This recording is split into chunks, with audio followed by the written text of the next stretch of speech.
convoy of vans and police cars left the Soto de Real prison outside Madrid on Tuesday, taking 12 Catalan secessionist leaders to Spain's Supreme Court.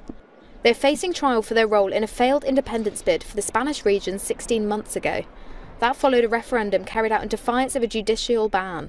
The bid for autonomy split the country and triggered its biggest political crisis in decades.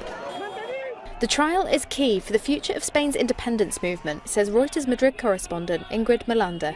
It's the first time in decades that anyone is tried for rebellion in Spain or really anywhere else in Europe.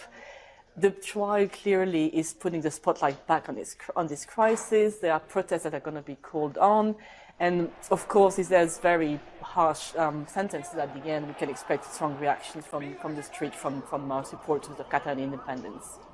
But not all those implicated are in the dock. Former Catalan leader Carles Puigdemont is living in self-imposed exile in Belgium and spoke out at the start of the trial.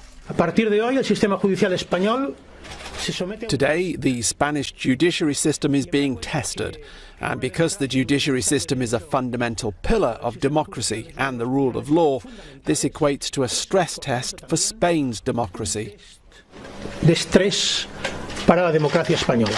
Hundreds of police were deployed to secure the court as pro- and anti-separatist protesters faced off outside.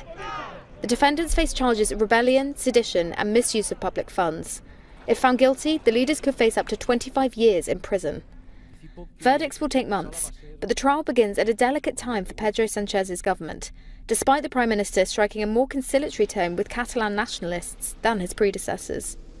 This is the week where the Spanish government is facing a preliminary vote on its budget. It's a minority government. To get the budget through, they need the votes of Catalan nationalists.